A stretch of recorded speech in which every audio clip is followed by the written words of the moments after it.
Buenas tardes. A continuación, mi equipo y yo les expondremos nuestra presentación acerca del tema la defensa de la Constitución. A continuación, observamos nuestro índice que contiene todos los temas a tratar en este video. Inicialmente, yo les hablaré sobre el concepto de la defensa de la Constitución. En síntesis, por defensa de la Constitución puede entenderse el conjunto de instrumentos procesales destinados a salvaguardar el contenido, los alcances y la evolución de la ley fundamental. Esto hace referencia a todos los instrumentos jurídicos y procesales que están establecidos para la defensa de la Constitución, así como para prevenir su violación, su desconocimiento y además para lograr su desarrollo y su evolución. La necesidad de proteger a la Constitución nace de regular la vida social a través del derecho. Los cambios sociopolíticos hacen que resulte necesaria la vigilancia y la efectividad de nuestra Carta Magna. Dichos instrumentos para la defensa de la Constitución pueden ser de varios tipos, pero normalmente los resuelven instancias jurisdiccionales entre las que se encuentran los tribunales constitucionales. No obstante, también puede ser defendida por órganos políticos.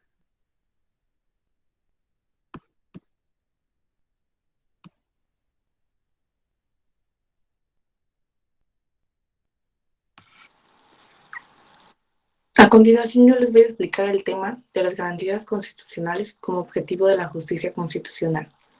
La justicia constitucional, es decir, la posibilidad de control judicial de la constitucionalidad de las leyes y demás actos estables, deriva precisamente de esa idea de la Constitución como norma fundamental y suprema que debe prevalecer sobre toda otra norma o acto estatal, lo que implica el poder de los jueces o de ciertos órganos constitucionales en ejercicio de funciones jurisdiccionales de controlar la constitucionalidad de los actos estatales, incluidas las leyes, declarándolos incluso nulos cuando sean contrarios a la Constitución. En este concepto de constitución, en los sistemas jurídicos de Europa continental, como se dijo, cambió después de la Segunda Guerra Mundial, volviéndose nuevamente a la constitución original de la Ley Suprema, como normas directamente aplicables tanto en los órganos del Estado como en los individuos juzgados por los tribunales y como simples buenas intenciones. Por supuesto, como toda supremacía normativa, para ser efectiva requiere ser garantizada, es decir, que requiere ser dotada de las necesarias garantías jurídicas que, tratándose de la Constitución como norma suprema, resultan ser la culminación de la Constitución del Estado de Derecho. Entre ellas está precisamente el sistema constitucional concebido precisamente por Hans Kelsen en las primeras décadas del siglo pasado, como la garantía jurisdiccional por excelencia del principio de la supremacía constitucional. Y asimismo, efectivamente, la supremacía de la Constitución sería imperfecta e inoperante desde el punto de vista jurídico, si no es establecida las necesarias garantías que la protegen frente a los actos inconstitucionales del Estado. En todo caso, la supremacía de la Constitución y su influencia sobre el legislativo hizo que la misma Constitución se dotara de garantías jurisdiccionales en vez de políticas, sobre todo cuando en Francia la experiencia del Senado conservador de 1799 y de la Constitución de 1852 había demostrado que estas últimas eran ineficaces. En ambos sistemas, la justicia constitucional es la expresión más elocuente de la supremacía de la Constitución y su garantía. En consecuencia, la soberanía del Parlamento dejó de ubicarse sobre la justicia y el control jurisdiccional de la constitucionalidad, se convirtió en el instrumento que permitió la sujeción del Parlamento a la Constitución, sobre todo cuando las formaciones de mayorías efímeras desequilibraban los poderes del Estado o cuando la irracionalidad de las relaciones políticas y sociales pueden afectar los principios y valores superiores de la sociedad.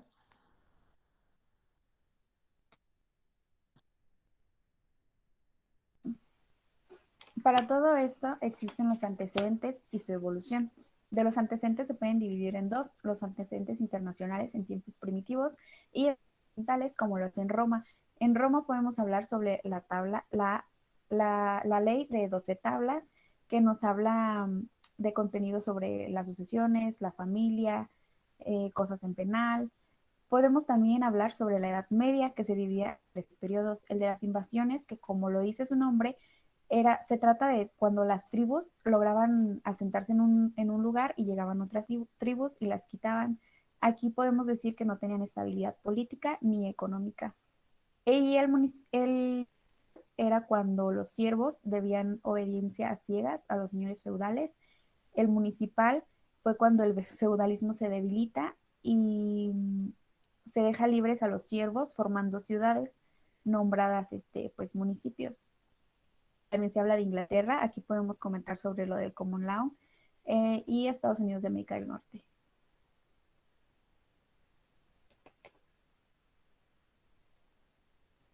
Los antecedentes históricos mexicanos fueron en la época precortesiana. En cuanto a su organización política, tenemos que existió la monarquía, la cual no se ejercitaba por sucesión dinástica, sino por cada vez que se hacía necesario nombrar el nuevo rey o emperador, se reunían los sacerdotes y las personas más ancianas para realizar dicha elección.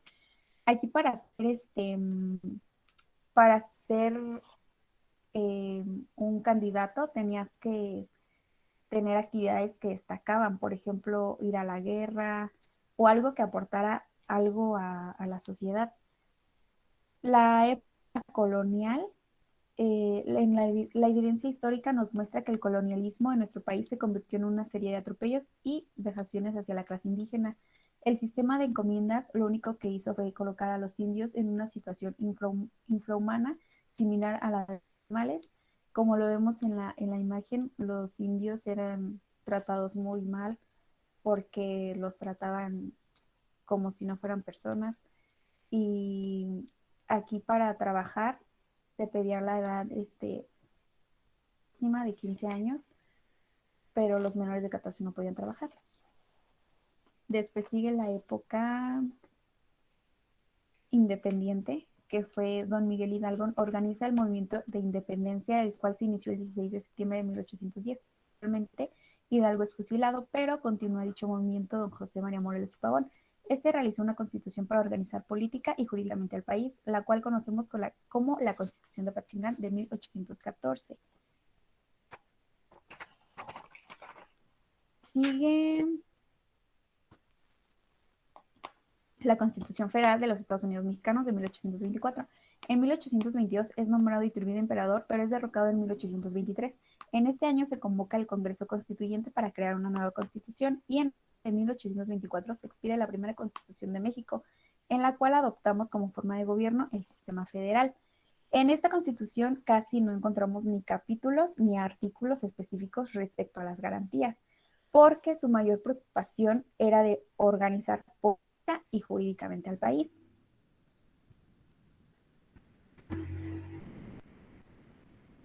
La Constitución Centralista de 1836. En este año se expide una nueva Constitución en México, en la cual se cambia de un régimen federal a uno central, con aún la división territorial y la división clásica de poderes.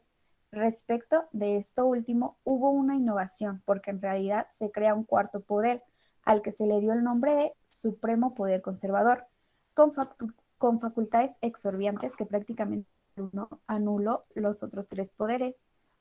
En esta constitución centralista, en cuanto a las garantías, aquí ya tenían garantías de legalidad, de audiencia y de legitimación. Después sigue la Constitución Yucateca de 1840. Don Manuel Crescencio Rejón, jurista yucateco, elaboró la Constitución Yucateca. Esta es considerada como uno de los documentos de mayores avances logrados en el derecho constitucional mexicano, puesto que encontramos aquí dos cosas de suma importancia.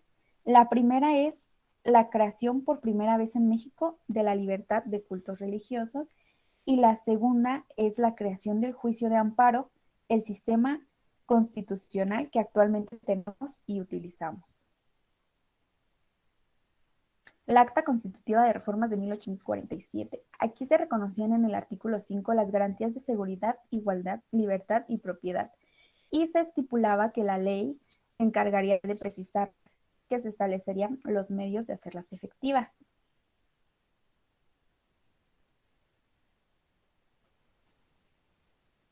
La Constitución Política de los Estados Unidos Mexicanos de 1857. Una forma de gobierno republicana respecto a las garantías se dan ya los primeros 29 artículos de la Constitución, esencialmente con las mismas garantías individuales que ahora poseemos. En cuanto a la división de poderes, se adopta la clásica, o sea, el poder estatal es uno, pero en cuanto a su ejercicio se divide en tres poderes: ejecutivo, legislativo y judicial. En lo referente a la fundamentación filosófica, tenía como base el individualismo y el liberalismo. Ambas corrientes, aún siendo diferentes, pueden coexistir. Y por último tenemos la Constitución de 1917, Constitución Política de los Estados Unidos Mexicanos de 1917. La Constitución actual tiene como fundamentos filosóficos el individualismo y el liberalismo. Principalmente predominan en ella el intervencionismo de Estado y el socialismo.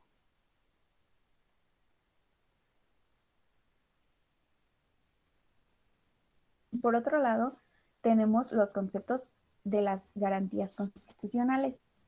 Nos dice que son instrumentos de naturaleza procesal cuya finalidad es la restauración del orden constitucional como éste ha sido desconocido o violado por los órganos de poder, y los instrumentos protectores no fueron suficientes para lograr el respeto de la Constitución y la vigencia del principio de supremacía.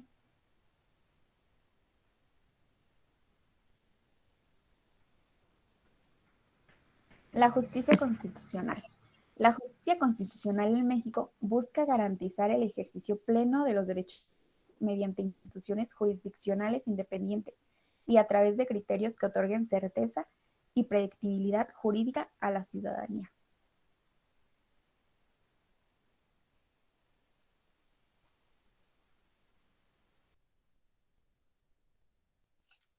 El siguiente tema a tratar son los sistemas de justicia constitucional.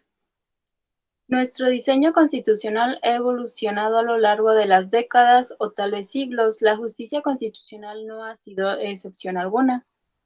Si en el marco de la división de poderes, al judicial le corresponde defender los arreglos fundamentales y dirimir los conflictos que puedan surgir por la actividad de los otros dos poderes, el reconocimiento de una esencia constitucional es de gran importancia frente a una posible reforma de Estado, pues la desiderata y dichos principios se deben de respetar.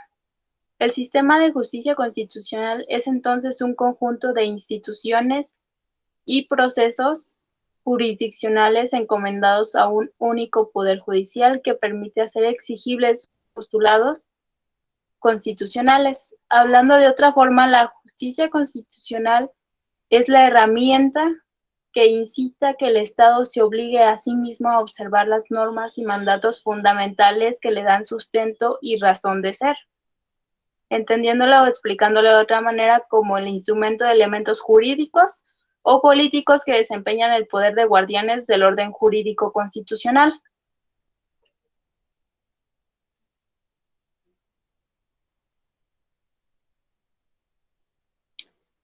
Antecedentes de la justicia constitucional. Empezaremos diciendo que es de suma importancia entender el proceso de evolución de la defensa de un determinado jurídico. Esta antecedencia se puede dividir en dos etapas. La primera etapa concerniente al nacimiento de materia en un Estado republicano, federal, soberano, autónomo, presidencialista y democrático de control difuso de las leyes. La segunda correspondiente al estudio del sistema de control constitucional integrado por el excelso jurista austriaco Hans Kelsen, quien legó al mundo entero la idea de un tribunal constitucional que ejerciera un control formal y concentrado de la Constitución, instaurado a través de la Carta Magna Austriaca de 1920 en el siglo XX. Hans Kelsen, como ya lo mencionamos, por orden del Estado austriaco, diseñó un tribunal que se debía de encargar por vía de acción de resolver controversias en materia únicamente constitucional. En teoría, este Supremo Tribunal no debe depender del órgano judicial, pues se le considera como un corto poder, acentuando en el control difuso y en el concentrado de la Constitución, tipificándolos como sistemas. Si bien estos no son los únicos antecedentes de la justicia constitucional, sí son los más apropiados para definir y como muestra clave de la justicia constitucional.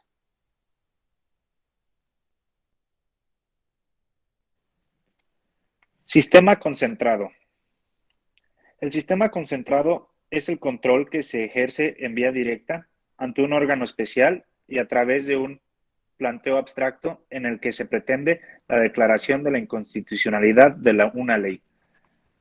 El sistema de control constitucional concentrado, hay una obra que habla bien de él, que es la obra de Hans Kelsen, que se distingue por el hecho de que un solo órgano es el que compete para examinar una ley o acto y determinar su conformidad con lo estipulado en la ley, al cual puede otorgarse la denominación de Tribunal Constitucional o Corte Constitucional o alguna otra similar. El sistema de control difuso. El sistema de control difuso. Este sistema implica que son múltiples los órganos a quienes se le ha encomendado la misión de velar por la eficacia de la Constitución, otorgando exclusivamente a los órganos jurisdiccionales la facultad de estudiar la constitucionalidad,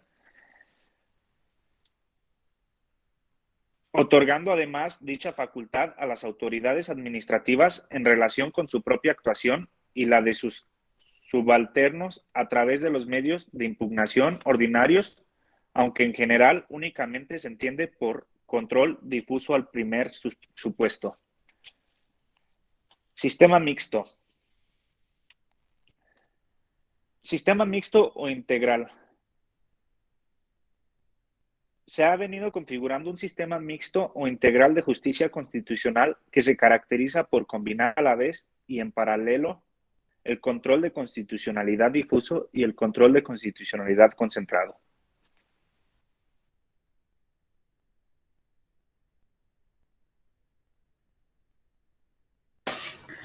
A continuación, yo les voy a hablar del tema Derecho Procesal Constitucional.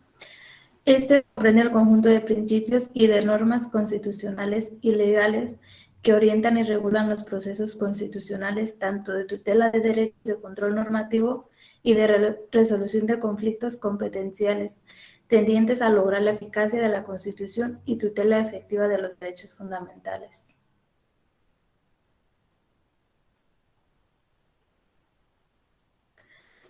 El derecho procesal constitucional proporciona al sistema de justicia constitucional los elementos procesales necesarios y apropiados para que un conflicto constitucional sea resuelto por los órganos constitucionales competentes, afirmando de esta manera la plena vigencia de la supremacía constitucional.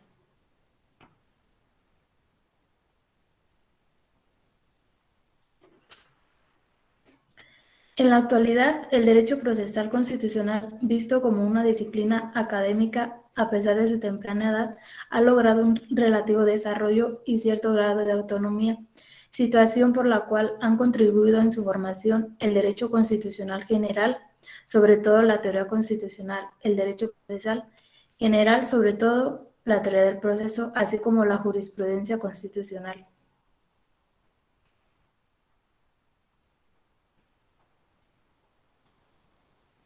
Respecto al contenido del derecho procesal constitucional, la doctrina y sobre todo los autores más destacados parten por reconocer que su objeto de estudio reside en los procesos constitucionales y la magistratura constitucional. Los matices dan por la incorporación de nuevos temas que en puridad tienen que ver con la dinámica de esta disciplina. Es decir, como lo señalamos oportunamente, al ser emergente es lógico y válido que ello ocurra, pues todos pugnan de forma elocuente para darle consistencia. Luis Pablo Manili grafica esta situación en 3 tesis. La primera es la tesis restringida sostenida por Néstor Sagües, y esta tesis que considera una materia que incluye el estudio de los procesos constitucionales. La segunda tesis es la intermedia sostenida por Domingo García.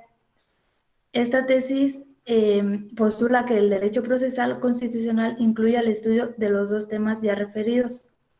Y la tesis amplia sostenida por Osvaldo Gossaini, que agrega todo ello al estudio del debido proceso.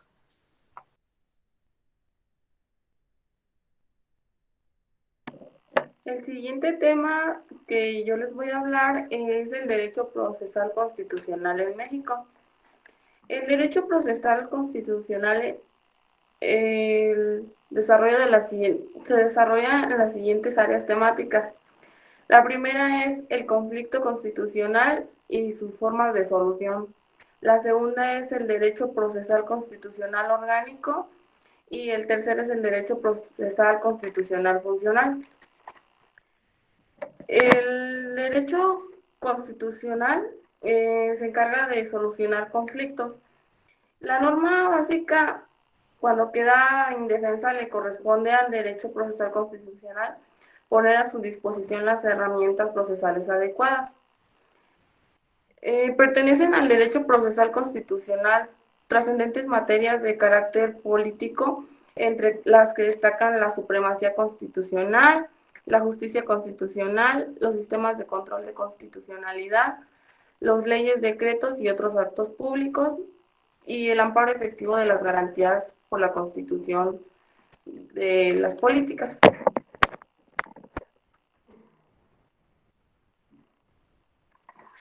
Las funciones del derecho procesal constitucional en México son 4.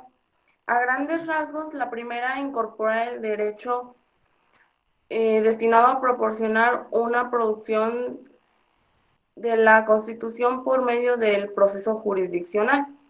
Cuando surgen conflictos constitucionales y la norma básica queda indefensa, le corresponde al derecho procesal constitucional poner a su disposición las herramientas procesales adecuadas que le permitan recuperar su vigencia real. Siendo así, la solución del conflicto constitucional es el tema de mayor relevancia correspondiente al derecho procesal. El derecho constitucional analiza la Constitución, sus normas y valores desde un punto de vista más estático, pero cuando su perspectiva es violentada y surge un conflicto de interés de relevancia constitucional que debe ser resuelto, este se escapa del ámbito del derecho constitucional, que carece del poder indispensable para poder establecer la supremacía constitucional. Esta solo puede obtenerse por medio de una sentencia jurisdiccional. De este modo, cuando el sistema crea tribunales constitucionales con competencia para dar solución a un conflicto constitucional, se ingresa a través del proceso al ámbito del derecho procesal, que pone a disposición de los afectados por la infracción constitucional un tribunal competente e idóneo y las normas funcionales necesarias para tramitarlo y decirlo en un debido proceso.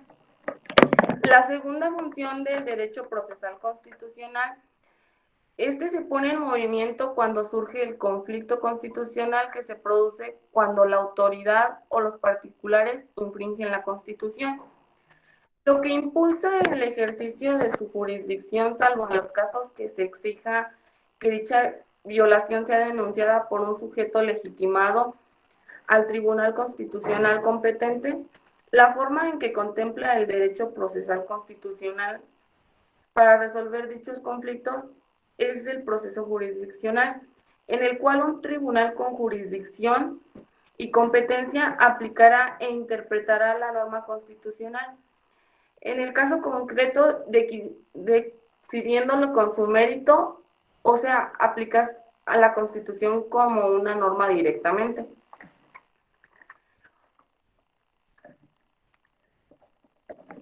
La tercera función del sistema procesal está destinado a dar protección a la Constitución. Puede considerar uno o más tribunales constitucionales competentes o dárselos a todos los del sistema común. El ordenamiento establecerá el tipo de control jurisdiccional de constitucionalidad que estime más adecuado. Si considera mejor el concentrado, deberá entregarle competencia a un tribunal constitucional o a una sala constitucional de Corte Suprema o a un sistema de tribunales con competencia compartida. En cualquier evento, ello implica ampliar el radio de la jurisdicción a la solución de conflictos constitucionales. Y la cuarta función del proceso, se establecerá un procedimiento el cual deberá someterse, el proceso el cual termina con la sentencia decisoria, cuyos efectos siempre serán trascendentes y en especial cuando declara la inconstitucionalidad de ciertas leyes o decretos. El conflicto se traspasa para su decisión de tribunales constitucionales a través de una acción cuyos titulares deben ser precisados y legitimados.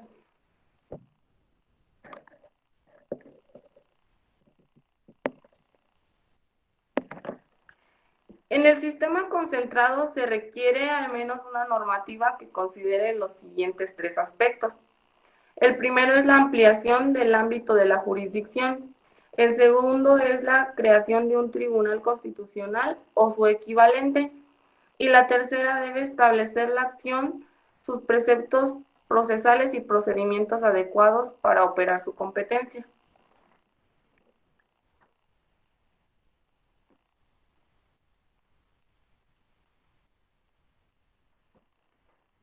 La justicia constitucional tendrá la tarea de conocer y resolver aquellas cuestiones donde el ciudadano ve violados sus derechos fundamentales o existen conflictos entre poderes.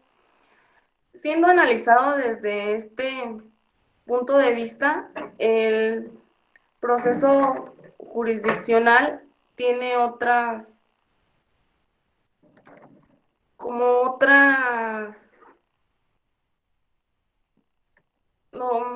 ¿cómo lo explicaría? Otros tipos de fuentes. La primera es velar por la aplicación del principio de la supremacía constitucional y de la eficacia de las garantías personales. La segunda es solucionar los conflictos constitucionales.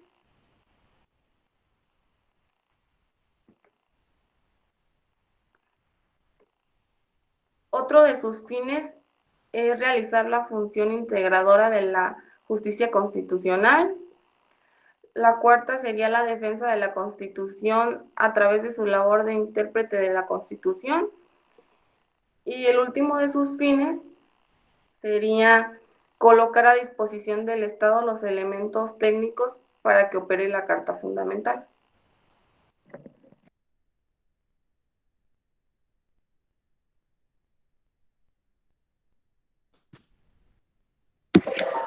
Para concluir, estimamos necesario mencionar que la Constitución y el sistema jurídico-político que nos rige actualmente ha sabido adaptarse a las cambiantes circunstancias y necesidades que amerita nuestra sociedad con el paso del tiempo.